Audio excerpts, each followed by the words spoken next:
Hello, hello. Is anybody listening to this? This is the audio commentary portion of our Loud, Quiet, Loud DVD. My name is Stephen Cantor. I am Matthew Galkin. I'm Trevor Risto, the editor. So we should probably start with how we came up with the idea of doing this film. It's a good idea, Steve. Matthew and I were working on a show called Family Bonds that I was directing and he was producing, and Trevor was actually editing.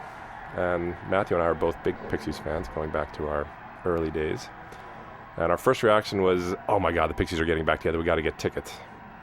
So we jumped on the internet and we were buying tickets to actually the show at Coachella. Was the first show they announced. And while we were online waiting for our Ticketmaster order to go through, we kind of had this moment of looking at each other and saying, like, wait a minute, we're filmmakers. We should go make this film. Screw tickets, we can get backstage passes. So, this film is basically our backstage pass for 10 months. I'm sure you know this song. It's Where's My Mind? I think this was a performance from the Hammerstein Ballroom at the end of the tour. It was the last stop on their 2004 reunion tour. Trevor, you want to talk about the title a little bit? Once we settled on the title Loud, Quiet, Loud, it did begin to inform the way that we sculpted the film in the edit suite in terms of the editing process. Loud, the songs, that sort of a lot of sharp cuts to quiet sections of the film, and we began to conceive of the film as sort of closely following the structure of some of their songs. I think Steve and I called the film Meet the Pixies for a while because we thought it had a certain amount of irony to it, that this band has been around for 15 years and no one had really done anything intimate about them. The other thing about Loud, Quiet, Loud is it's kind of the music that they're known for creating. Play it loud, then play it quiet, then play it loud. And it also got to be really, as Trevor was saying, the rhythm of the film. They just seemed so energetic and electric, and together on stage and off stage they were very quiet and going off and doing their own thing and not talking to each other. So going back to that Ticketmaster moment, we decided we needed to make the film, and we contacted their manager, who's this kind of gruff intellectual guy in New England named Ken Goes, who's been their manager forever. And his first reaction was, yeah, you and everybody else. There's 17 filmmakers who have already contacted us. That, of course, was a big setback, and we started sending him letters and treatments and samples of our work and flowers and chocolates and I don't know what, but we really wanted to make this film. Cat food. Cat food. Yeah, he's got 38 cats. He never leaves his home. So we had a few weeks of sort of hand-wringing and not knowing if we were going to get chosen to do the film, and then all of a sudden we got a phone call from Ken Goes, and he said, okay, if you want to make this film, Charles is driving from San Francisco to Los Angeles today, and they're going to start rehearsing. He's playing a show at the Roxy in San Francisco tonight, so get on a plane that day. So you came into my office and said, here's the situation. I can't go for some reason. And so basically we had, the moment of reckoning. It was either we jump at this opportunity or, we might lose it forever. So I called Paul DeKuchitz, who's one of our cameramen, and we hightailed it onto a flight out to San Francisco, and we made Charles's last solo acoustic show by maybe 10 minutes, all the way from New York. And then the next morning, Charles and I drove from San Francisco to LA in his sort of white bubble truck. It's a very odd little vehicle that he tours the country in, and had a nice and slightly awkward 8-hour drive, I'd say. Had a whole punk rock box set that we listened to, and he pointed out all of his favorite songs, and it was nice. Anyway, we landed in LA at this rehearsal, and Stephen met us out there, and this was our first real shoot, was this first rehearsal in Los Angeles. The early tapes from this rehearsal are basically all black because the band apparently wouldn't let you turn the lights on in the room. Yeah. We definitely had some early hurdles with getting them used to the idea of being in a film. We pitched the band a verite film, which meant we were going to not do any interviews. So we basically got the background information by filming other people doing interviews, mostly rock critics. Luckily, the critics were great. This, of course, it was kind of shocking to us that the Pixies had gotten back together, and none of them had thought about Pixie songs or listened to Pixie songs in all of the intervening years. And they got together and did not know the words and did not know how the songs went, and really had to relearn the songs almost from scratch. That was kind of surprising to us. I think we had a moment of thinking, oh my God, they might really suck on this tour. I don't think Kim had played any of these songs, maybe with the exception of Gigantic, in 12 years. And Dave hadn't even picked up drums. He'd moved on to Magic. One funny thing that happened to this early rehearsal, in fact, while they were relearning the songs, is they had a moment of playing Where's My Mind, and they could not get Where's My Mind straight. They couldn't remember how it goes. They couldn't remember how it ends. And they needed to listen to it on an iPod, and nobody had the song on an iPod except for Matthew. And so this was our first shoot with the Pixies. It was our favorite band ever, and all of a sudden Matthew went over with his iPod with Where's My Mind on it, and Charles and Kim were kind of trading it back and forth, listening to Where's My Mind, and Matthew was giving me these looks like, is this really happening? Being kicked out of my house, living in hotels, I was in the worst place in the world. When we screened this film at film festivals, everyone in the audience always cracks up when they see David metal detecting on the beach. And it actually never seemed quite appropriate to us in the editing room, but actually the band, when we screened it for them the first time, cracked up when they saw that too, enormously. Everybody but Dave. Everybody but Dave. I think it's implied that it's a way for Dave to make a living and not a hobby in the film, which it is actually a hobby that he takes very seriously, that he's actually got an incredible collection of metal that he's collected through the years of all kinds of good loot. Old Civil War bullets and old coins and musket balls from the Revolutionary War. Yeah. Obviously, he didn't find those in Los Angeles. He found those in the woods behind his home in Massachusetts. Yeah. Anyway, we shot this at the Magic Castle, which is a place in Hollywood, sort of like a magic castle, I guess. David refers to it as his home away from home. Yeah, and it was very hard to get access to this place, but Janet Billig-Rich, one of our producers and a close working partner and friend of Stephen and mine, got us in there, as she does in many instances, is always granted the golden key. Magic's kind of a great icebreaker for David. It's almost his initial way of communicating with people is through magic. And he's an absolutely fantastic magician.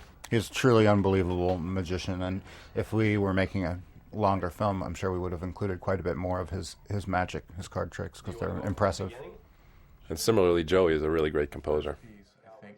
Matthew and I were commenting the other day that Joey's kind of blistering yet tuneful guitar is really the sound that defines the Pixies. It's not surprising he does well as a composer. Okay. I was just watching this show, Weeds, on Showtime, and he composed the music for it. The look on his face was like he was in pain. I was eking it out. You know, I was finding ways, to make money. We'll do 3 songs. This was shot around the corner from the Stick Figure production offices. I think it was their first live performance in years.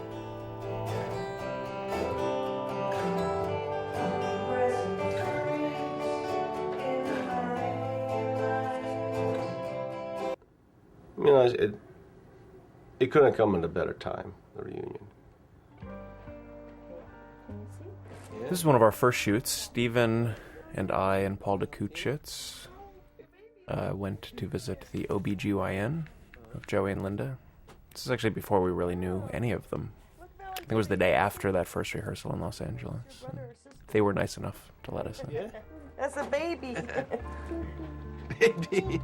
Yeah. The score is by legendary producer and composer Daniel Lanois, who I think it was a miracle that he agreed to score the film. We were about to have it scored by one of our friends, and we said, this is a film about the Pixies. Why don't we take a shot at our top choice composer and just see what he says? And Daniel was our choice.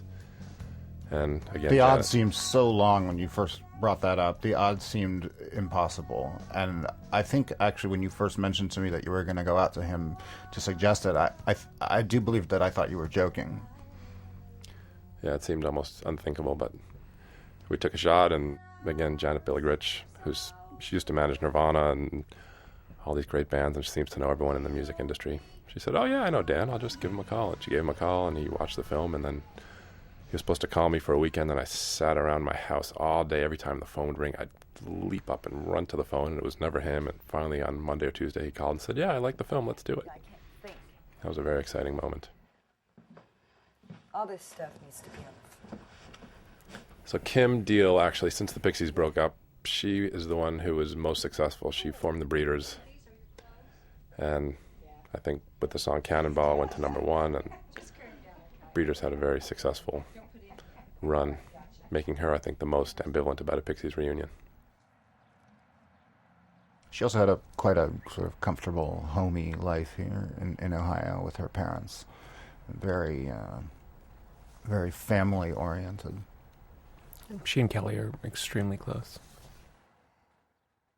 So anyway, this was the first when Paul DeKujits and I went to San Francisco. This was the show that we filmed. This was Charles's last solo acoustic show before the tour started.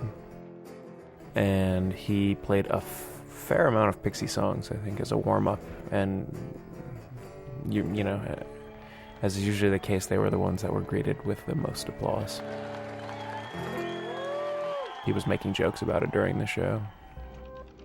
We had a very difficult time figuring out the structure of the film. We edited, I think, for 53 weeks or something. Maybe you can talk a little about these at-home intros of the band members. Well, one of the most interesting things about the film itself is that the band members had developed such incredibly different lives, one from the other, in the years following the Pixies' initial split. And, you know, you see Charles here with his family, and Joey with his family scoring the documentary, Kim with the Breeders, and David with his Magic, and just the way that the band members had taken such different routes, and the way that this reunion threw them back together, and we felt it was important to get their individual stories up early on in the film. That's why we had those 4 little segments showing what they had been doing in the intervening years, because the film largely is about, or ended up being about, how the trajectories of their individual lives informed the reunion, and how it was that these 4 people who had grown so different and so apart from one another over the course of the intervening years coped with being back in a room and back touring with the band that really had defined their youth. Yeah, and it was a conscious decision on all of our parts not to linger on their past. Basically pick the film up right when the tour started and carry it through to the end. So that creates a certain amount of hurdles in the edit room as far as setting people up and defining characters.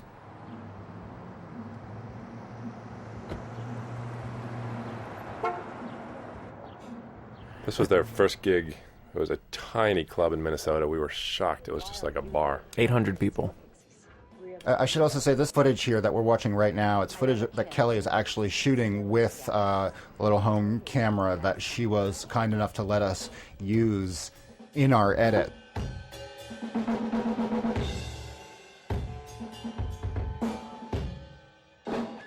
You'll see the footage that we got from her camera of her parents being interviewed right here. I think it's very apparent in this scene that the Pixies, when they got back together, were really not rock stars in their minds at all, particularly in their own minds. And this actually is a great moment that illustrates it here. Kim's mom is talking about how, you know, Kim needs this rock star reunion to give her something to do, otherwise she would be sitting around doing her crafts all day. And Kim's reaction to it is priceless.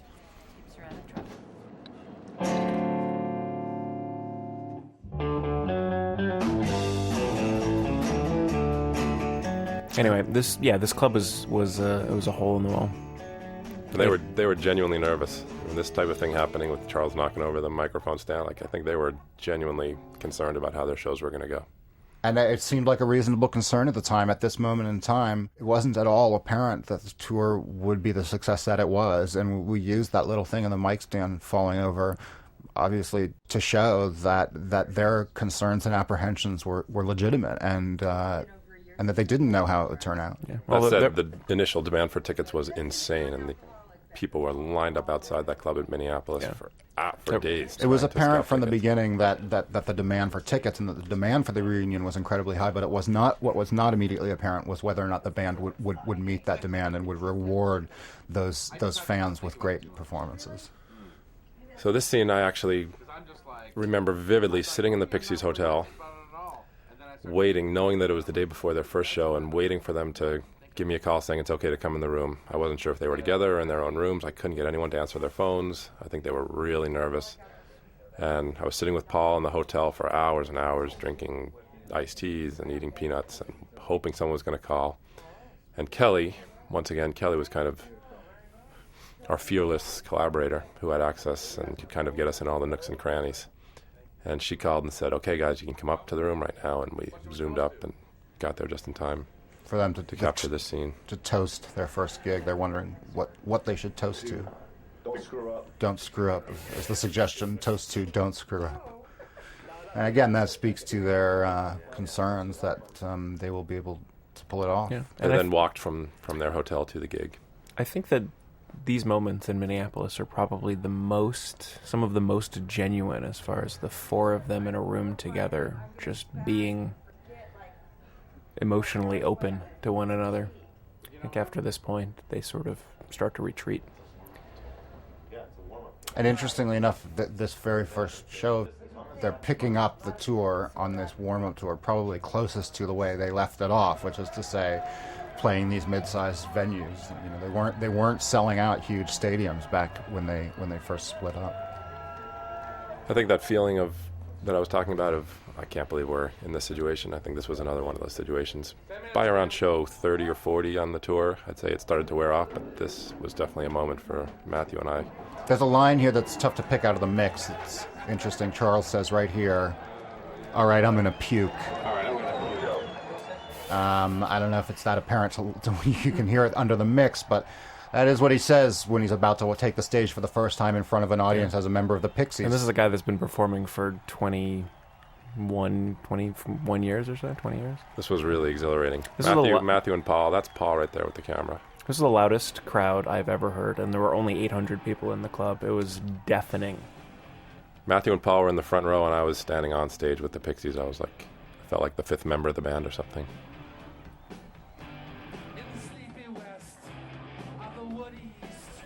There's not many of my shots from the stage. I was so shocked and amazed to be up there. There's one of yours. And there's another shot that kind of comes down from the balcony, just to show that this is a relatively small club and it was packed to the gills. So we did use some of those shots from behind to show just how enthusiastic you see the people up in the balcony up there. I mean, this place was packed.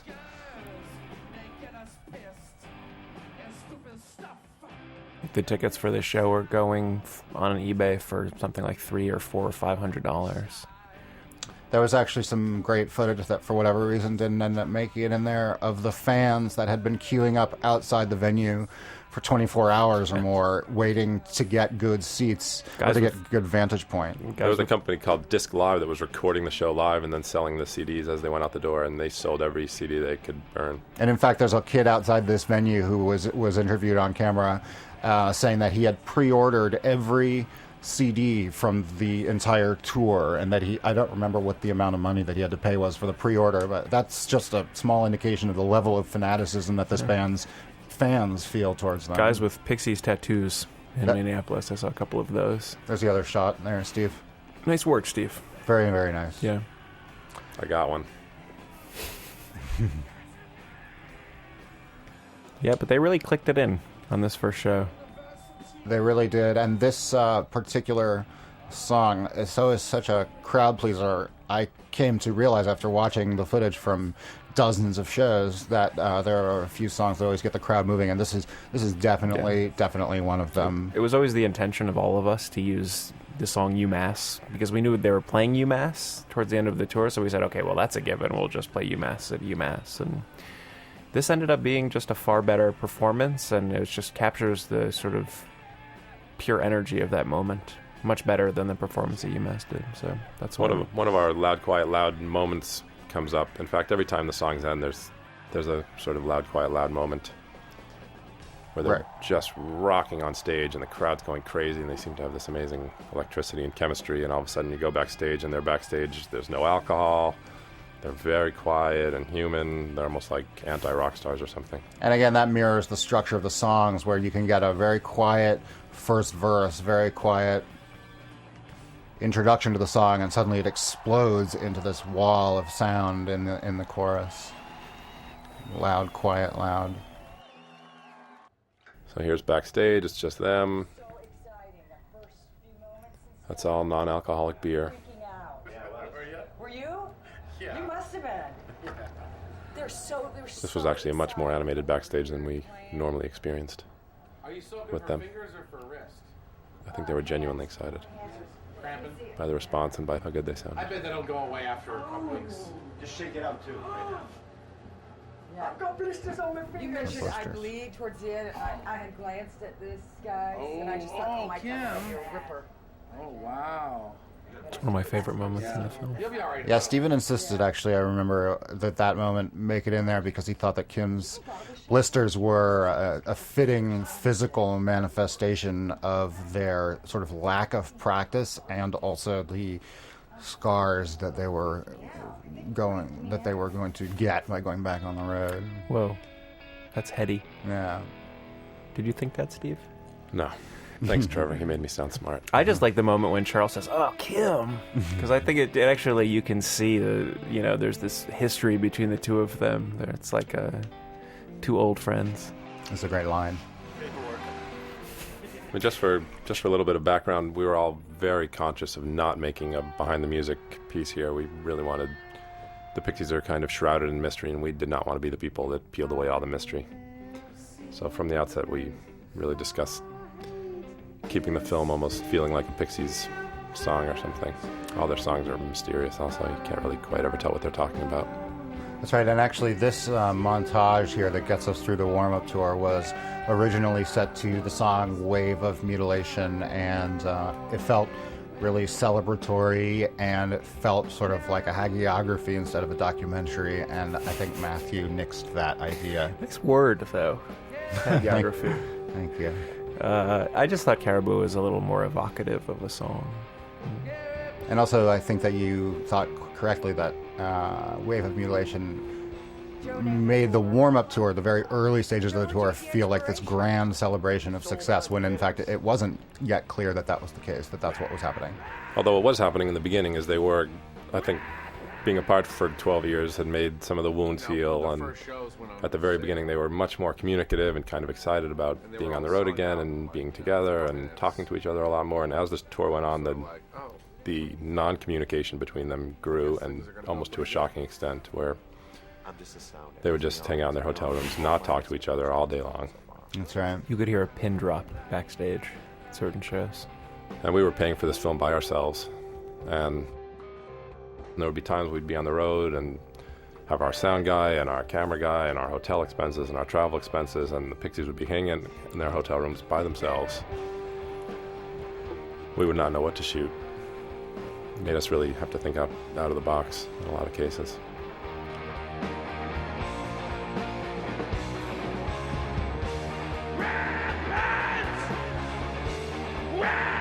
Trevor did a beautiful job putting this montage together. This really gets its point across very efficiently, that things were taking off, the band was settling in. It's, I love this whole head shaving montage. That was actually brought on by Jonathan Fermansky, who was our other director of photography, who was filming Charles one day in his room. Charles started to shave his head, and John had the idea of getting Joey and David on camera doing it as well, and it just became a great emblematic montage of older warriors going into battle. That's right. In initial versions of the film, we had actually quite a longer sequence cut to some kind of dramatic music of the three of them shaving their heads, intercut with Kim putting on her makeup, and it was never probably destined to actually make it into the film in that way, but it did end up being very fun. Well, I think it was kind of emblematic of them becoming rock stars, because nothing says you're not a rock star more than a sort of receding balding hairline. Yeah. That's right. Just ask Phil Collins. Or Michael Stipe. Anyway, this was pure Kelly deal right here. She picked up a camera and said, "Hey, let's go outside. We're at Brixton Academy in London." And I think a lot of these people thought she was Kim. That is true. Which is why we ended up IDing her again in the film right here, is because we needed to differentiate for the audience that this is actually Kelly. But someone pointed out to me the other day that this is very similar to a scene in Don't Look Back, when they're outside that, I think it's the Royal Albert Hall in London, which was completely unintentional. But, I love the comparison. This is our one moment of kind of revealing a little of their background and their story. Other than this one moment, we really tried to keep it present day.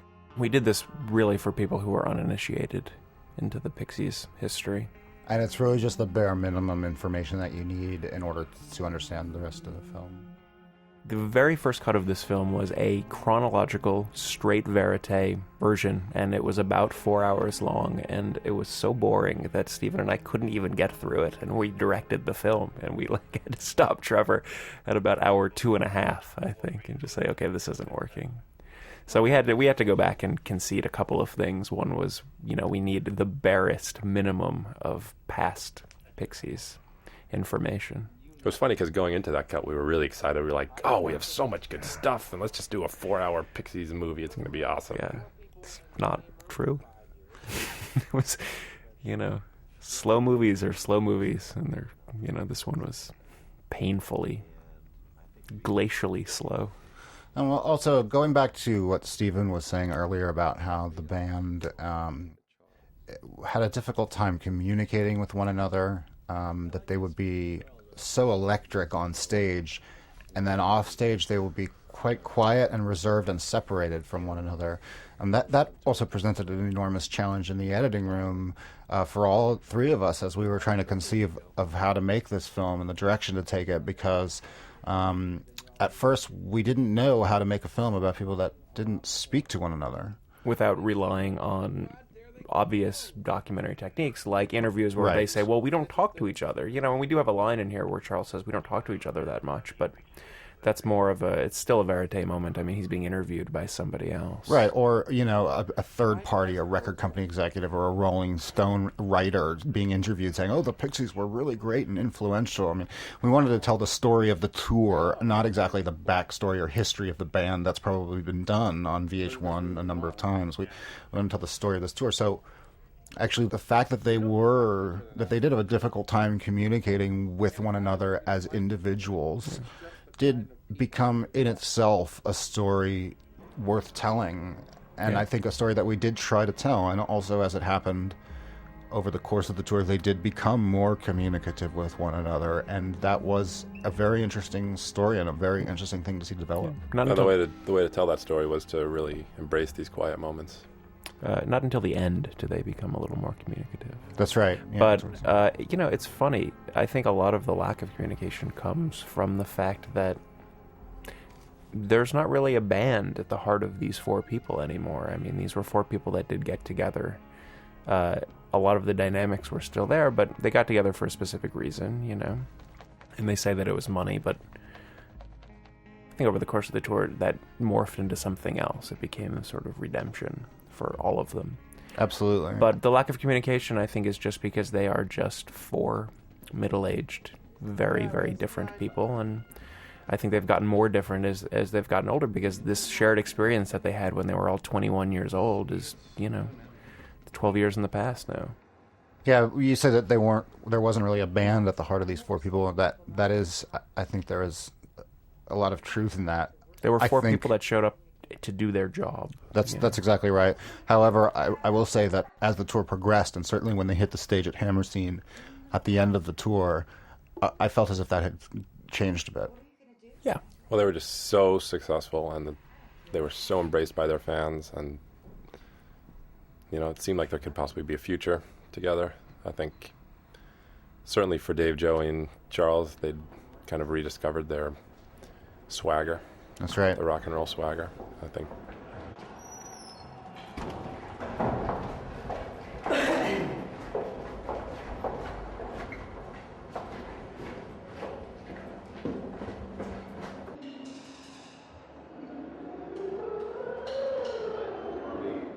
This shot coming up here is actually a great illustration of that.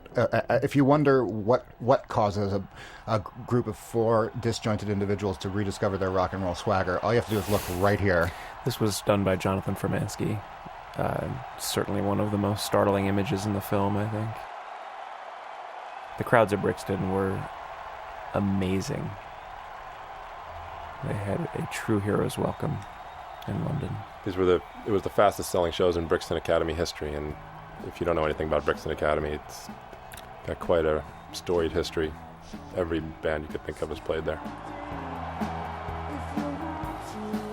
Generally speaking, on films that I edit, I tend not to visit the set if it's a narrative or anything, because I like to sort of take the characters on the terms that they exist just within the frame. But I did actually go to see some of these Pixies concerts because I felt like it was important, and Matthew and Stephen both felt like it was important for me to go to the shows and to try to understand the energy of the crowd and to try to kind of get my finger on the pulse of what the band felt like on stage, because I had been hearing for many months while they were on the road, they would report back these tales of this electric energy that existed when the band took the stage. So I did go to the shows as a way to try to inform myself of the energy that existed there, to try to cut these live performances to try to reflect that energy, and I think it was... Their tour manager, a man named Richard Jones, informed us right before the Brixton shows that the 4 shows they played at Brixton Academy, outside of the first show at Minneapolis, were the shows that the band was most nervous about, because this is the city, London, where they basically broke in '86, and they were always far bigger there than they were in the United States. And I think the band looks at London almost more as their home than Boston, and so they were, according to him, quite terrified to bring the goods at Brixton, and they certainly did. I mean, these were 4 fantastic shows. And their first records were put out on a London-based label, of course. I actually have the feeling all through Europe that they were much more popular in Europe even than in the United States. In Europe, the tickets were selling so fast, and they were playing huge venues, and the crowds were just beyond belief enthusiastic. Yeah. Crowds in Europe are just better.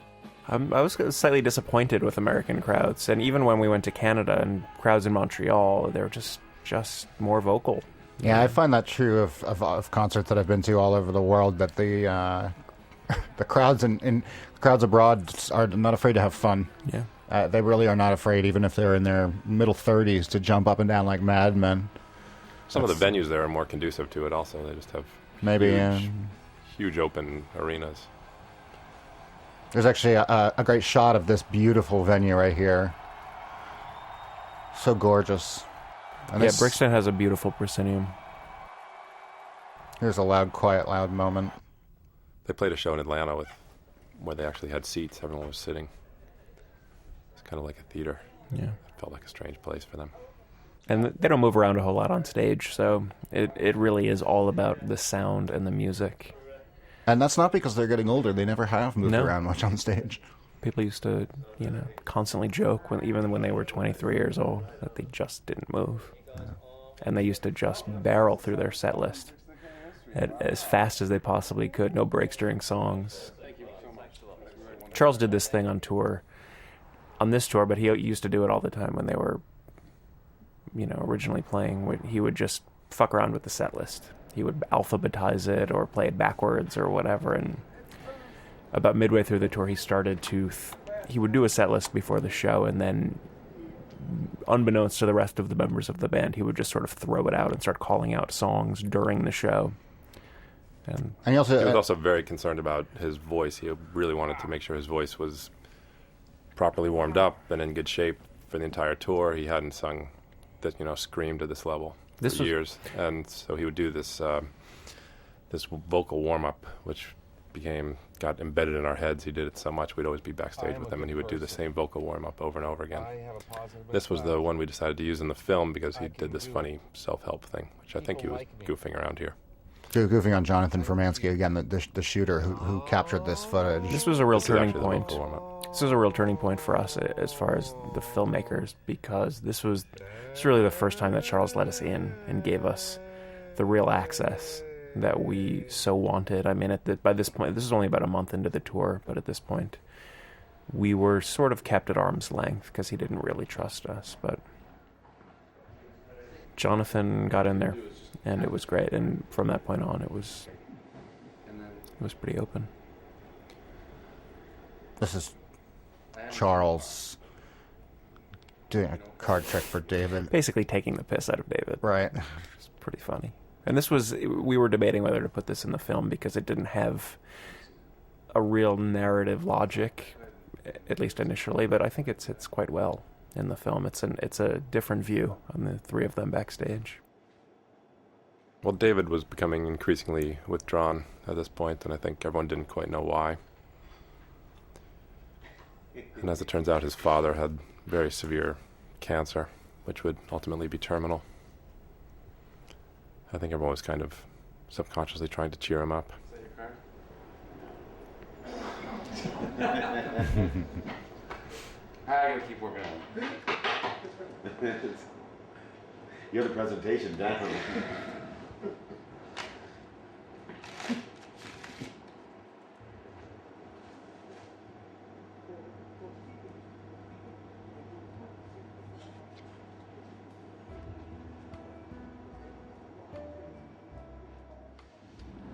You know, I feel like sometimes that David's sad. I look at him and I think he's sad. This guy is Do you feel like representative from their first label, 4AD Records, that really believed in them in the beginning and put out their first record and turned them into a hit band in Europe. And is the label for Kim and Kelly's band, The Breeders. At least they were up until, I think, recently. I think Also, they're done. Did a bunch of amazing bands, Cocteau Twins and Bauhaus. So David's parents came out to London to see these shows, and he looked obviously very ill. My dad had enough strength left. So David spent most of the week with his parents, sort of carting them around London and showing them the sights. And I got him, I flew him out, and he had enough strength to get out to London, and he went to Brixton Academy. Second night I opened up with my science show. This was one of the great moments of Dave's life. I think the Pixies let him open for them with his magic show. And he was able to do this dedication to his parents. My parents were way up in the balcony. I go, where are my parents? He got everyone to wave to them. He's kind of like a little kid, and I think he just felt so proud of himself to be standing on that stage, paying tribute to his parents. They all said hi. I think somewhere around London, the initial excitement that we felt about just being able to make a Pixies movie and being in the same room as them, I think somewhere around here, I think it started to wear off a little bit, and we kind of felt like strange, unwanted guests at a party where no one was talking to each other or something. We would just stand in the corner with cameras and watch. We would just watch the uncomfortableness, which made it even more uncomfortable. But it was interesting for us to balance being fans of the band and being documentary filmmakers and making the film and trying to, you got to follow your nose to the story that's happening. And it was a tough thing to balance.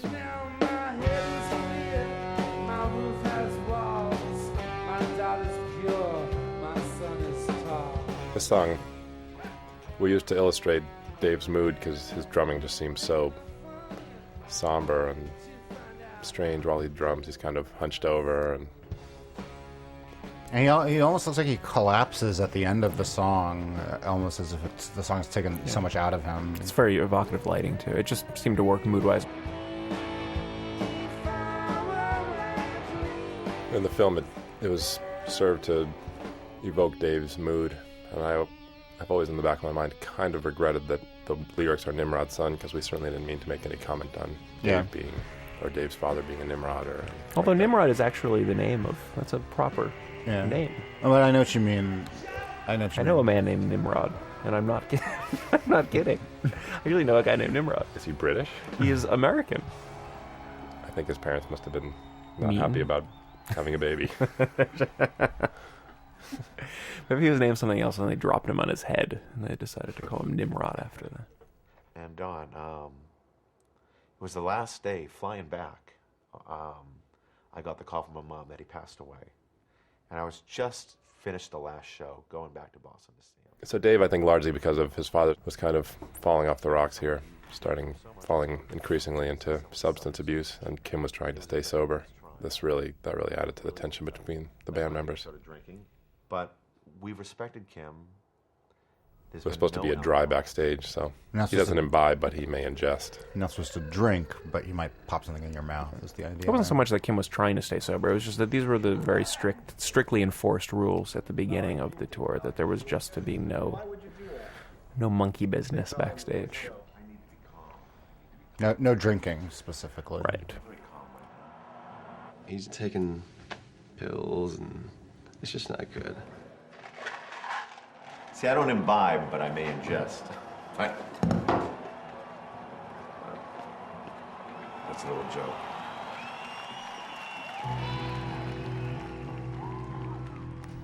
So this is in Iceland, one of the most incredible places I've ever been. And the crowd cannot clap to time. Right before the European... Iceland people have no rhythm. Right before the European tour, Stephen and I figured out who was going to cover which areas, and he, because he's at least 6 inches taller than I am, had the power, and so he chose Iceland, and I got London. And I've been jealous ever since, because I think the footage is it just looks like a different planet. The B-roll I'll send footage. you to Iceland, Matthew. I'll send you to Iceland. Okay. But yeah, the combination of geothermal activity and the glaciers and... Would you talk about geothermal activity? Would you expound on that? The combination of the geothermal activity and the glaciers and the small population and this sort of lunar landscape, it just gives it the strangest, most otherworldly look. It was one of the few places where the Pixies actually wanted to tour and wanted to see things, and they actually went places together. And the footage is just staggeringly beautiful. What time of day was this? Yeah, it's bright all the time. So this could have been 11 p.m. or 11 a.m. or... There are scenes that, because I wasn't there, there are scenes that are in the film. A bunch of girls that come up to Kim Deal, and I always think it's 3 o'clock in the afternoon, but it's actually something like midnight. After the show. After midnight or something. Yeah, there were times we'd be driving back, it would be full, bright sunlight, and every restaurant would be closed because we couldn't get anything to eat. It was too late. Very strange. The three of us argued about this stretch for a while, as far as including beauty shots, and I'm usually resistant to music video type things and documentaries, but Stephen and Trevor prevailed, and I think that it's actually quite beautiful. The shots don't properly belong there in terms of the narrative thrust of the film, but that said, the B-roll shots, they were so staggeringly beautiful that they just felt, we all felt like they should have some place in there. And it's a good breath for the film.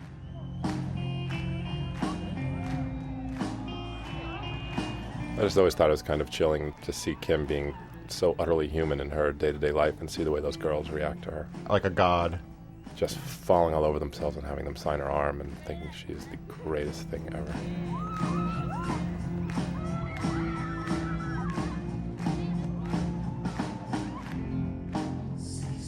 This is the UK surf version of Wave of Mutilation, which they used to play. Back in the day, it was a 12-inch that they released. It's just a quieter, slower acoustic version of And on this tour, they usually medleyed it with In Heaven. Yes, and they also usually played this song twice. They would play this version, and they would play the faster version. Right. And towards the end of the tour, I think at the Hammerstein Ballroom, they would open the show with this and close the show with the fast version. At least a couple of times they did that.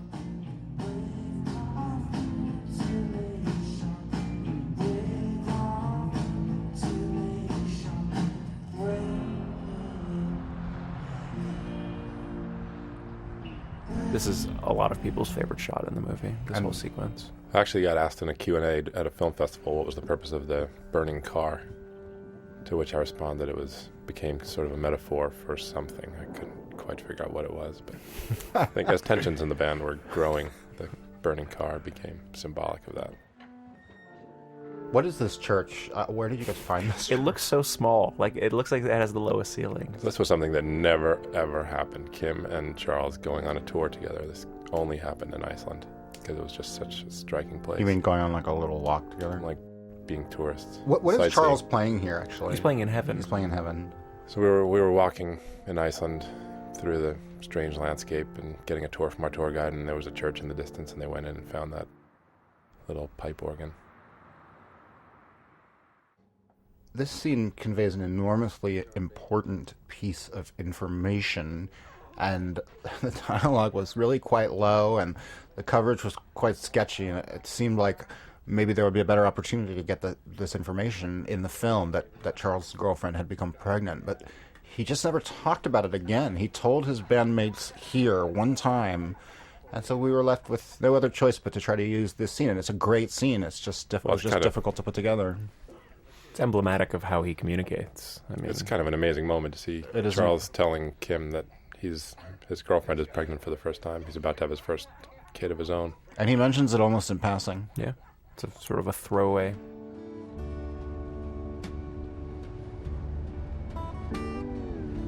This is my favorite Daniel Lanois cue. I love the way this sort of settles into coming back to North America because it has such an American quality, this music. It does. It has that like pedal steel or something. I don't know what it is, the guitar. So that's always a moment when I watch the film that I just sort of relax into this groove. I think we sort of, by this point, I think we were sort of in a love-hate relationship with the band and with our film and with our whole process, finding it very difficult at times and having not so much limited access because they didn't mind our being around, but just so little was happening so often. It became frustrating for us, and then I think at times we'd have moments of just capturing just magical moments and understanding while we were making the film. This was one of them. Kim's voice here is just so incredibly beautiful. And you just realize how talented all four of them are. Just absolutely supremely talented individuals, and together as a band. She also mentioned that that Kim and Kelly have their own RV on the tour, and they're traveling separately from the rest of the band. Yeah. For North America, Kim asked for her own vehicle. Whether that was because there was growing tension in the band or she just wanted her privacy because she was a woman and she was traveling with 3 other men. Who knows? But it was this sort of traveling deal bubble. And in any case, she took advantage of the opportunity to work on some Breeders demos, which is what we're watching now. Not a lot of chain smokers in the world can sing a cappella and sound this good. Yeah. It's amazing. I mean, very little vocal warm-up. She just has a naturally fantastic voice for rock music. And that smoke that you see in the reverse shot there of Kelly, it's actually a humidifier.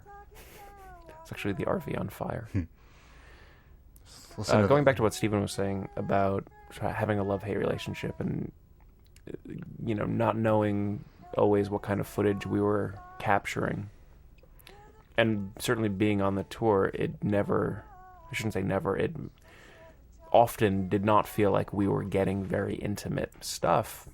And something that the film somehow conveys and that people respond to when watching it is how much they feel like they're on the inside with these people and how intimate it feels. And I think, if anything, that's credit to Trevor for pulling the moments out of all of the footage that feel really human. Thank you.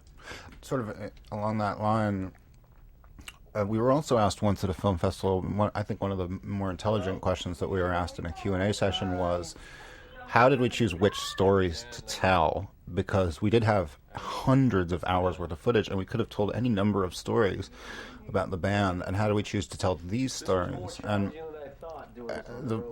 the way I think that we answered it at the time, which I think is true, is that it's really a collaborative process between the 3 of us in terms of going through the footage and seeing which stories had enough pieces to make a continuous thread throughout the film. But also one of the things that struck us in the beginning of the process was how, and I mentioned this earlier, was how different each of these band members were one from the other, and how their different lives kind of carried over into the tour.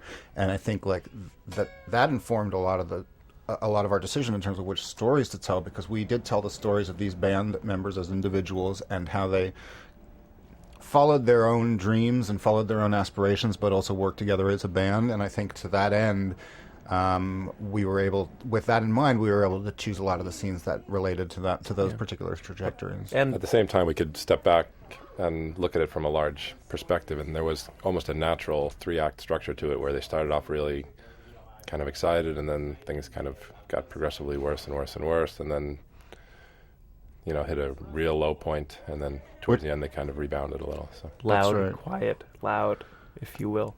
And actually, I think like the low point that you mentioned is we're close to it right now in the film. And this sequence here in particular is sort of the climax or nadir of David's storyline here. We also, we picked the stories that we had the footage to support. Absolutely, we did pick the stories that we had the footage to support. That's true. Joey scoring his film, it was a well-documented occurrence, so that informed us. Well, I guess the real 3-act structure story is Dave's story, because Yeah, he kind of starts off in a really low place and becomes a rock star again, gets his struggles strength with and confidence what it means together. to be a rock star. It almost seems like he's not going to get it together. I don't know if he struggled. I mean, he reveled in the typical I don't think he would call it abuses struggling. Yeah, I don't think you would call it struggling. I mean, There were a lot of stories, actually, really, I thought, interesting and compelling stories that we had a couple of pieces of, but just didn't have enough. Like, Charles is building a home. That was fascinating. And Charles is building a family, and that was also interesting. But it really didn't go anywhere. Right. We had great footage of him supervising the construction of his home in Eugene, Oregon, and that was really interesting. But it didn't quite go anywhere. Maybe we could we could pitch a home improvement show that Charles is the host of. Now, Dave falling into the trappings of rock and roll and taking it to the fullest extent possible, like really against the wishes of his bandmates. I mean, probably if it wasn't for the resistance of his bandmates, he might have gone even further, but he pushed it as far as he could, and this was really, as Trevor was saying, this was rock bottom right here. And if you know the song really well, as a lot of the Pixies members in the audience of this concert do, and as we all do, at a certain point in the song, you start to realize that, as Charles does here on stage... It's supposed to stop right here. That beat is the end of the song, and David keeps playing. And Charles just said, "What's going wrong?" Yeah, and Charles, and they're all just really confused, and Charles keeps saying, "What's wrong, David?" And David is just not on the planet for about a minute. I don't know where his mind went, but it's somewhere up in the fourth tier. And he's just playing this beat over and over again, this repetitive beat, while his three other bandmates are conferring right in front of the stage. And he doesn't even see them, he's just sort of looking out over them. And it was only ultimately about 30 seconds or 40 seconds or something, but it felt, watching it, like it went on for 5 minutes. And it was an incredibly awkward, uncomfortable moment. It's remarkable coverage by our cameraman of these moments, capturing all the little intricacies between the band members and all these different angles of Dave. We didn't have that many cameras. Yeah, the coverage was consistently impressive, the shooters that were responsible. There's Kim smiling, as always. There's actually an edit of an extended moment here where Kim actually kind of strings the audience along with a brief little kind of monologue. And someone in the audience call out that David looks like Bunny Carlos from Cheap Trick. Yes. Somebody also shouts out a request to Kim to do... What was the name of the song she did with Thurston Moore? Somebody shouts out a request for her to play that song, and she says, "I don't know Thurston's part." We scrambled backstage. This is actually Paul DeCuchis' camera getting this stuff, and Richard Jones, who's the man standing right to the left of David, who is their tour manager, turned around at some point during that conversation and basically just kicked us out from backstage because... At this point, we kind of bit the bullet and said, okay, we have to do some interviews, so I interviewed David and Matthew interviewed Joey. The thing was the that only two on camera. Charles, we managed to film a lot of interviews that he had, or you guys managed to film a lot of interviews that he had with newspapers and magazines, and Kim, same thing. Well, Kim, the one interview that we ever got with Kim was done by a female journalist at the Boston Globe named Joan Anderman, and she did that in Chicago on the tour. And we begged and begged her to give us the access because we knew that we didn't have a Kim interview, and so we shot that, and that was it.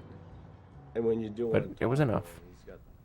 At this time, I think we really thought this could be the end. The Pixies could break up right here. That's the door that you see in the very beginning of the film. You know, in the beginning of the film, it's imbued with all this excitement of what's going on behind there, and suddenly it's got a whole new meaning. And you see them coming out of that same door, and you understand that what's been going on behind that door is not all roses. At least that was the intention. I think we pull it off. Yeah. So this girl, who you're about to see, let me backtrack.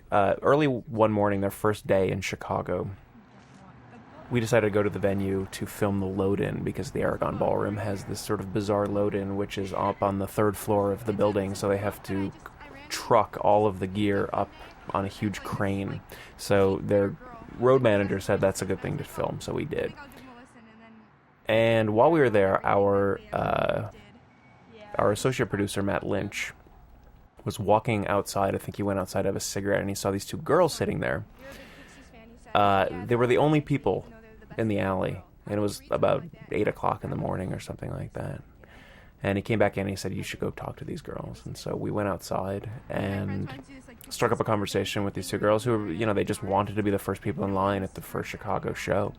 And they were just fanatical fans, especially this girl named Carla. And she told us that she wants to start a Pixies cover band. I mean, she had started one, but they were having trouble finding a second guitarist.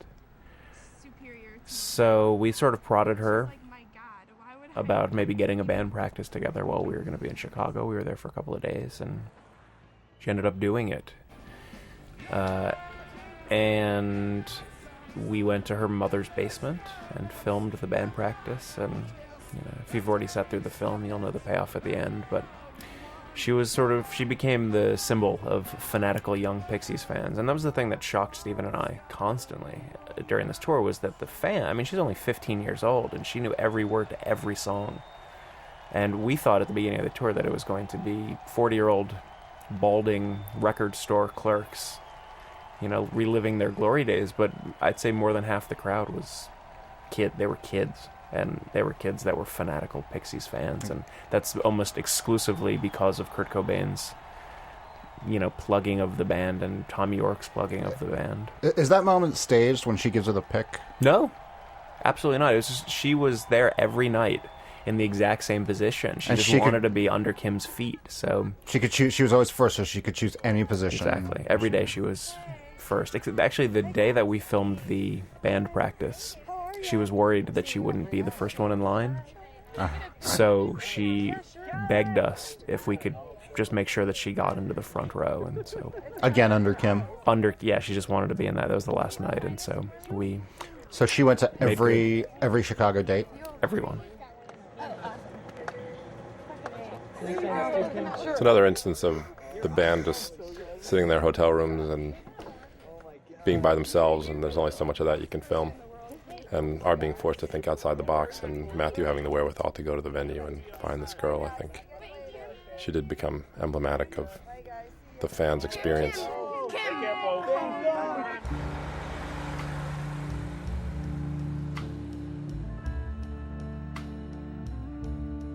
This book, Brave, by Luisa Luna, there's a funny little story about this.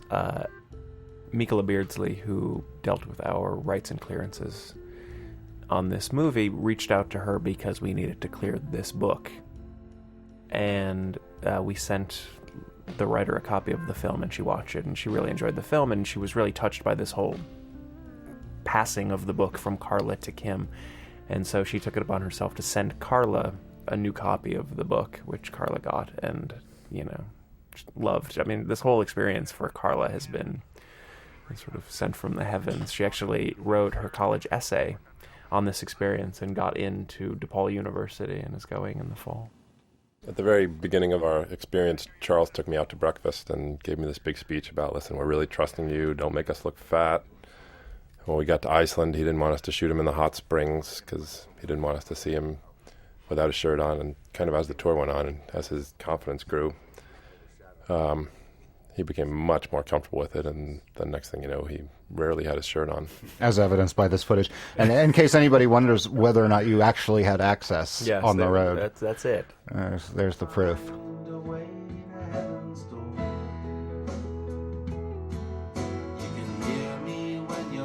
This is kind of a melancholy scene about him recording his Nashville album. His solo album, which he'd recorded in Nashville, which is actually a really beautiful album, which came out and got great reviews and did really well. But this was before its release.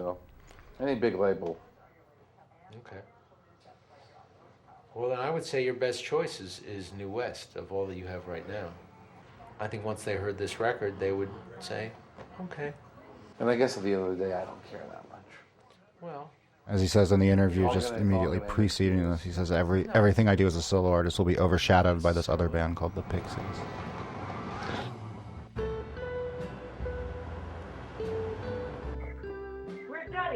Hi. Joey had a very difficult time, I think, being away from his family, which I can relate. I took my 1-year-old to Iceland, actually, on the shoots. See, Clara's been Iceland and I haven't. Joey was in virtual, constant eye-chat contact with his family. The premiere of this film at South by Southwest was attended by a representative from Apple, who asked us if we had some sort of sponsorship deal on the film, because there's so many Apple products in this film, from Kim's, asking to use the iPod to, Joey he has the iChat, he's got an Apple laptop. He's got like an entire Pro Tools studio set up around his Apple laptop that he carts with him from hotel room to hotel room. It's a good sponsor to have. It was very hard. It's very hard to be away from your family, particularly his wife had just given birth to a new kid. It was very hard for him to be away. I love you too. It was very hard for me to be away too. That's why Matthew and I alternated on shoots. Yeah, well, I chat later. Okay? Okay, bye. Cyber talk. With a 2-year-old. That's communication 2004 style, I think. These scenes are interesting. This is John Formansky and I. We just basically placed cameras in their room, set up a frame, and left the camera rolling. We just were curious on what kind of footage that would yield. And that shot of Kim is a brilliant mistake, I think. I mean, it's just the way she sort of fell into the frame, and it's a beautiful shot. It's one of my favorite Pixies songs. That's why it's in the film. That's right. There's this was a concession to Trevor. Yes, this is another in a long line of heated discussions about certain scenes, and this was a song that I never felt necessarily was tied to anything in particular in the film. Although Trevor loves the song, so we just finally gave in. We're getting a lot of criticism for not having included songs like Gigantic and Debaser. Right. So we're going to send all that criticism your way, Trevor. Thank you. Taking up one of the slots in our movie with Cactus. T-Ristow, R-I-S-T-O-W at earthlink.net. You gotta cut that one out.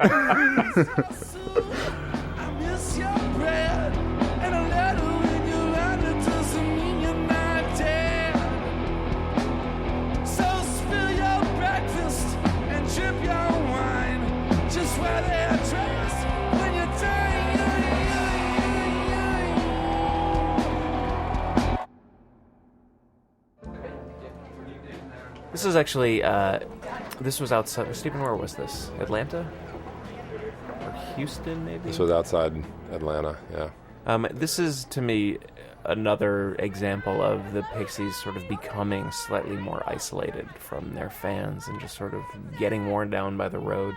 And also the dichotomy between how they perceive themselves and how their fans perceive them. These fans are crazed just to be in their presence, and yet behind the thin tinted glass windows of that van, there's real melancholy and tension and sadness going on amongst real people. This is a scene we call the intervention scene because they were just not talking to each other, and Dave was really...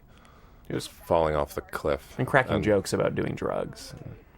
And finally, Charles, kind of, who is the father of the band, kind of became the father here and started to, finally broke the ice. And he didn't want to be filmed. So yeah, well, that's a beautiful shot of John Formansky's knee, because Charles pushed the camera down because he didn't want... I think initially he didn't want this stuff on camera. Jonathan had the wherewithal to not turn the camera off, and when we showed it to the band, I think Charles agreed that this is an important moment. This was, a true reaching out to someone that, Charles actually had a great deal of affection for. It's amazing that the scene works because there's no synced dialogue at all. Except for Kim's first line. That's the only sync dialogue line. It's also amazing because based on what is actually said is not particularly dramatic. And yet, for this band, it is quite dramatic and noteworthy that much was said. It's funny, people have compared at least the intentions of this film to the Metallica documentary, Some Kind of Monster, and that is like the only, that moment that just passed was the only moment that even remotely comes close to the sort of emotional intimacy of that film. Right, right. As far as the way they're communicating with one another. It's like, this is sort of the opposite, it's like the yang to that film's yin. Yeah.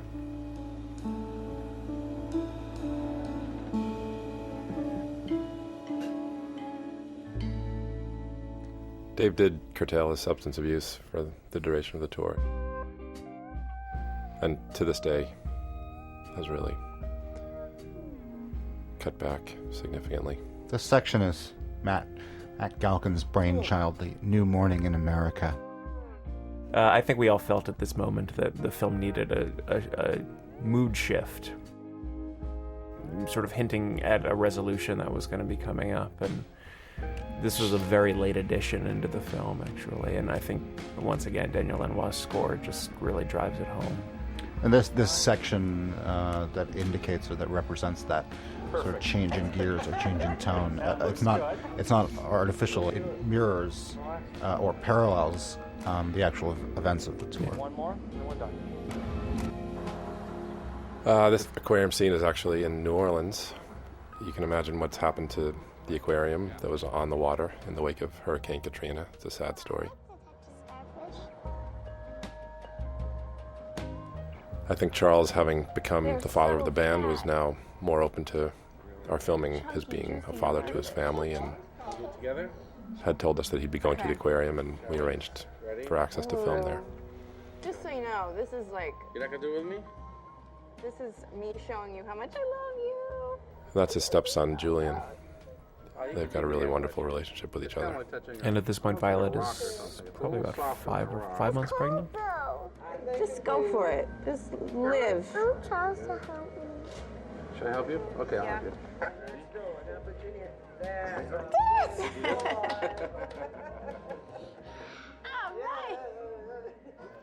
So a lot of people cite this as the most beautiful image of the film. I think while we were shooting it, we knew it was going to be the most beautiful image of the film. It was just such a beautifully lit aquarium. Look at that. Paul DeKuchitz, ladies and gentlemen.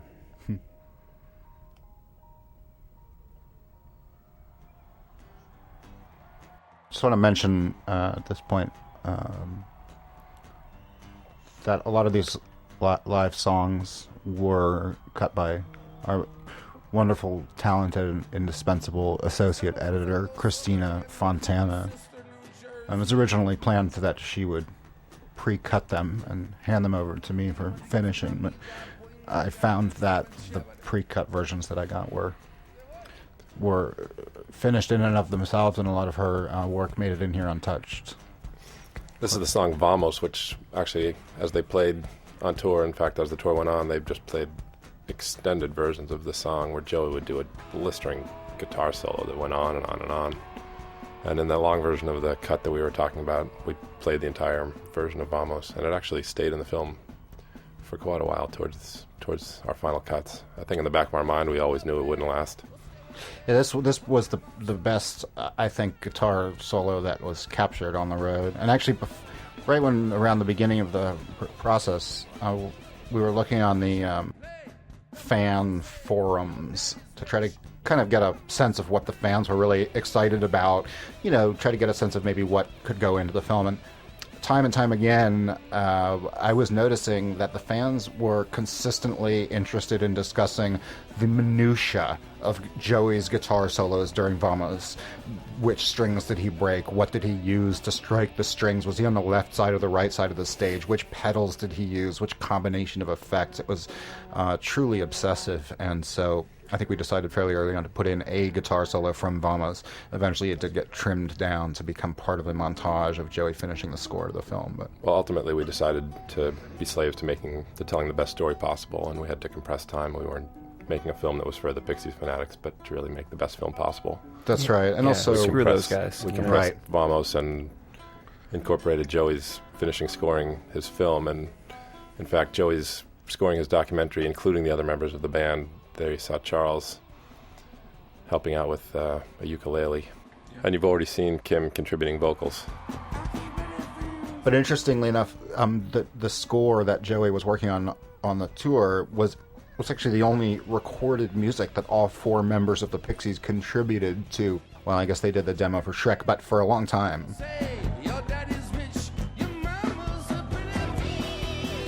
We get a lot of comments on how beautifully the music in this film was recorded and mixed. Matt Yelton, who was the Pixies sound mixer on the tour, agreed to mix all of the songs for our film, and we all think he did an absolutely beautiful job. In a theater, it's really something to hear. It's the worst fucking recording studio I've ever been to in my life. I think for all of us, this kind of became the ultimate coming together moment, Joey, who was the most critical of Dave and the most upset about the direction things were going, invites Dave into his room and asks him to contribute to his documentary score, and to put the finishing touches, the most communication they had with each other. Sort of a welcoming back into the fold of David. People never laugh at the when Joey says this is the worst fucking recording studio I've ever been in. I don't think anyone gets that. I think people actually think that he's in a recording studio, but he's actually in his hotel room, and this is the way he's been recording the whole score. A portable kind of Pro Tools setup that he sets up in every hotel room. He sets it up on the ironing table, which is what he's using as his mixing console right now. But, certainly within the framework of the film, his documentary became sort of emblematic of the Pixies' communication. When he was doing it on his own, he was really struggling, and then towards the end, he invited the band to help him. And became a vehicle by which the band began to communicate more with each other. Must be a pretty good score. That's where I used to live, right over here, Richard. The Pixies are now in Boston, driving through downtown, and originally we had a very extended sequence, which took place, I think, in between Lowell and Amherst. Is that right? Or maybe just Lowell, where John Murphy, who was Kim's ex-husband, and a bunch of old friends that the band hadn't really seen since the late 80s were... Melissa, who was Charles's first girlfriend. Yeah.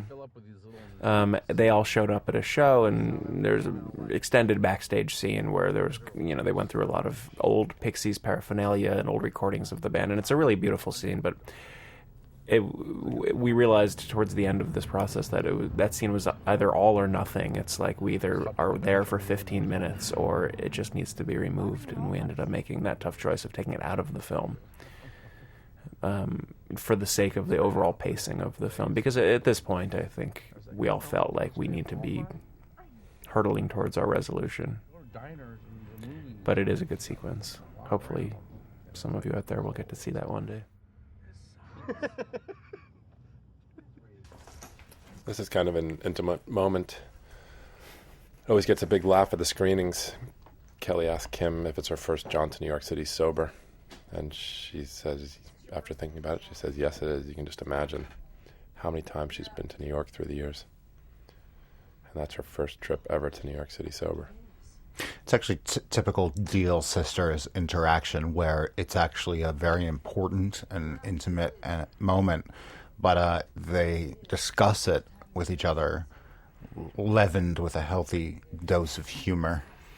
They're extremely funny women.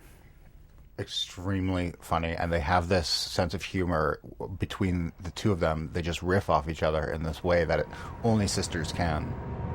This is pulling into New York. This is the last stop on their tour. By this point, they were all really excited to be going home. Joey was like doing all he could do not to be running through the lobby to go see his family here. But they were excited to be finishing up and going home for a while. This was nearing Christmas time in New York City, which was a nice time to be around. Now, I think Valentina looks up and sees our camera, and I think doesn't give her father the hug and kiss he was hoping for. You. It's kind of a sad little moment. He hadn't seen her for months, and we ruined it for him. Kim and Valentina actually have a great little relationship. Valentina loves Kim. Joe, I'm your dad. How you doing?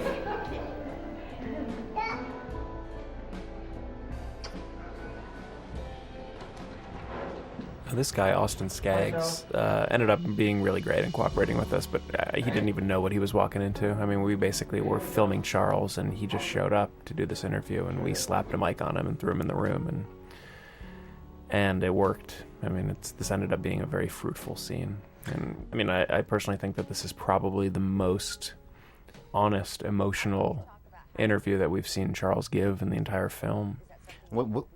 Similarly with Kim here, Kelly, I don't know if she really felt like she was interviewing Kim. I think for Kelly it was more conversational, but for us it really served as being a key end of the tour interview. These people, they just don't talk about these issues very often, so with each other. Kim and Kelly have an easy time talking about it between the two of them. I mean, in Charles's interview, I think it's effective because he's saying, some personal stuff. He's obviously expressing that he wishes, for the Pixies to continue on as a band and to get back in the studio, and be a living, breathing entity, but he doesn't say that to the rest of the band. He has to say it to a Rolling Stone reporter. And you get the sense watching the film that while Charles is interested in getting back into the studio and recording another album with the Pixies, that he hasn't actually proposed that idea to the band in any kind of official capacity. That's the sense you get watching the film, and I think that's true. And in a strange kind of way, the film becomes the way that information has been communicated to the band. That's I don't think exactly that necessarily right. means that they're going to make an album, but they've all seen the film. And That's right, but my guess is that the band watching this film, it's the first time they've heard Charles be so enthusiastic about recording another Pixie. People actually asked Stephen and I about whether we thought that the band ended up communicating much better throughout the course of the tour. And our answer was, we actually think they communicated better after seeing this film, because during the course of the tour, they were just sort of stuck in the ruts that they always had. And I think it was only after seeing this pretty personal, intimate portrait of them, they realized some of the dynamics that were always at play. Joey came up to me after the band screening and said, I feel like we all need group therapy. Maybe some kind of monster, too. Yeah. That seems pretty self-evident, though. A little indirect pressure. Charles opened up to this interviewer more than any other of the dozen, maybe, or half dozen interviews that they were able to film on the road. I think because this guy really knew Charles' music. Yeah. He knew all the songs. He was really familiar with Charles' as yet unreleased solo album and all the songs on them. He was very enthusiastic about listening to it. He knew all the musicians who had played on it. And Charles, at heart, the way Matthew has described him to me, it's really true, is that he's a music fan. Over and above everything else, he's a big fan of music. He just loves, lives, and breathes music. Yeah. This is the pre-show for their last show of the tour. Their last concert was actually 2 nights in New York, and this is before the late concert. So after this whole tour, they did 2 shows in one night. It's hard to hear it in this scene, but they're discussing the set list, and Charles says, "Have a good last show, Kim." And Kim says, "Have a good last show, David." And despite the fact that they must be absolutely exhausted here, they're taking the stage. They seem almost giddy. Yeah, the second show, it was actually at midnight.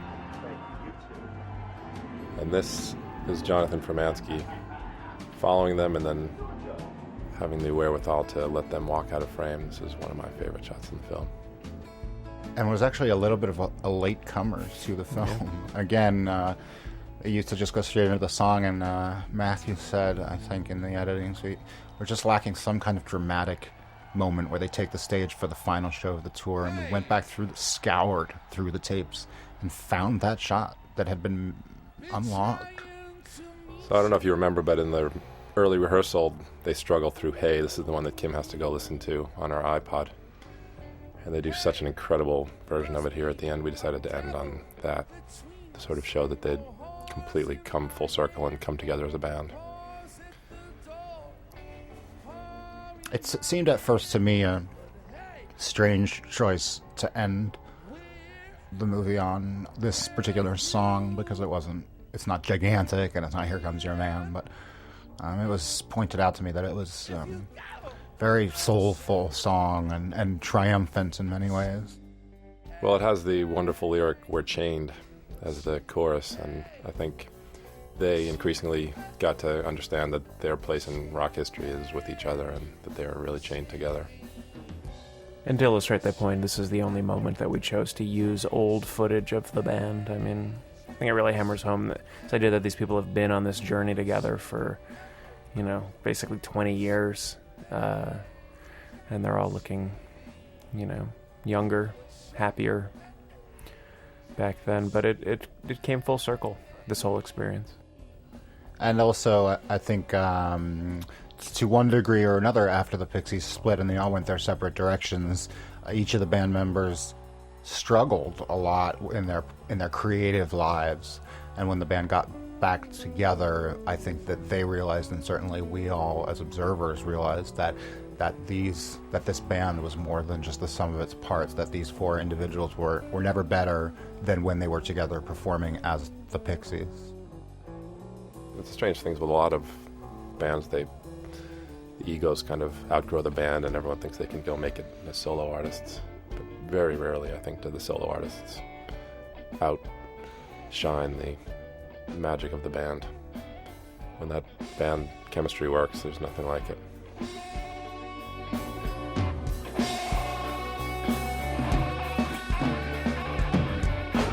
One of the things that was very fascinating to Stephen and me early on in this process was that there's very little documentation of the Pixies in their original run.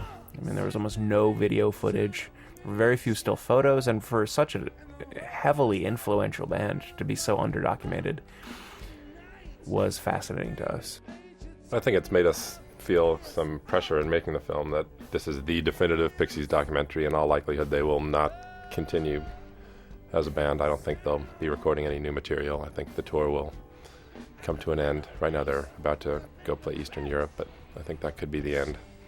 And this will go down as the definitive Pixies film, which is some pressure, I guess. Yeah, and it was also very conscious not to pull off all of the layers of the onion. You know, we wanted to keep intact that sense of mystery about this band, and you know, I think to varying degrees of success, we did that.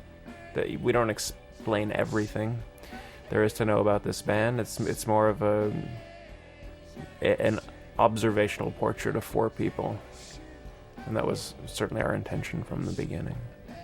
Well, you really get a sense that the magic of their togetherness is greater than the sum of the parts, musically. But they did get thunderous ovations after every show, and this is occurring at probably 2:15, 2:30 in the morning in New York, which is granted a great late-night city, but the crowd just stayed and cheered, and nobody left.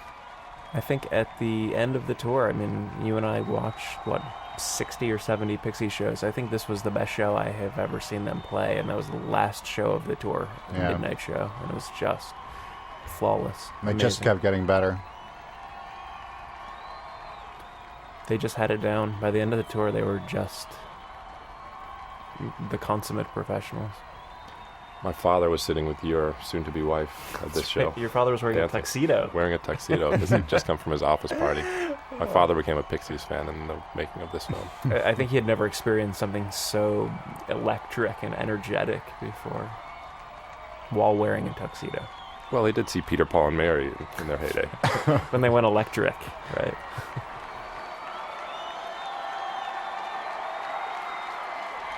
But it's pretty clear that it's over here, that they're not going to be playing any more songs, and just nobody leaves. I think it's amazing. Nobody's even making a motion towards leaving.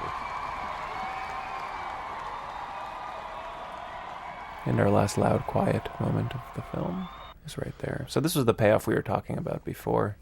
Well, everyone waits for Monkey Gone to Heaven, so most people's favorite Pixie song, I think. So we gave it to him in this strange form at first. I was startled at how good this band actually sounded. I think a lot of people who see this film are. I mean, you know, for 15-year-old kids, it's not so bad. It's certainly better than my band when I was 15. Just to finish what I was saying in that last sentence, so we gave them Monkey Gone to Heaven in this kind of unexpected, strange form. Made them wait till the very end, and then this is what we gave them. Matthew, didn't you play drums with this band? Yes, on a couple numbers. That's true. I sat in. Did you do Stairway? Yeah, well, it was the the heavier part of Stairway to Heaven at the end of the song. They knew this song, and they knew I think they knew the beginning of Gigantic, and they knew how to play the heavy part of Stairway to Heaven. So, right, you know, I'm a big Bonham fan. Right, I filled in. I sat in. I can't remember the name of this band. Anyway, Trevor, this was your idea, I think, to glue these two things together, wasn't it? Yes, it was. Somebody, I think one of you guys said that Carla's band just, couldn't sustain the whole song, so we mixed it into the Pixies song. But I do remember, actually, the day after you had shot that footage of Carla's band in that basement, literally the day after, you called me at the Stick Figure offices where I was editing, and you said, I think I found the ending to our film. The Pixies' music has seeped out into the world and is starting bands in garages in suburbs across America, and that's how the film will end. And we actually played with a lot of different endings to the film, but finally came back to that idea, which was yours from the beginning. Oh, Trev.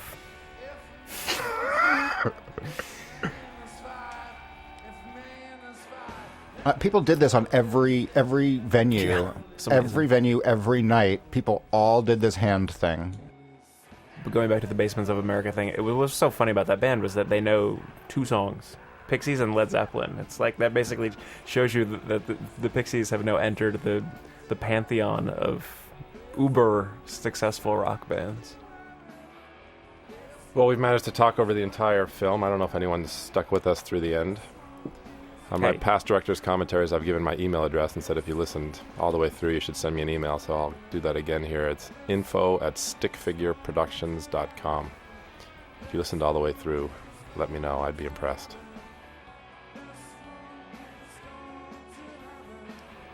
And that's it for the show, folks. Thank you very much for listening.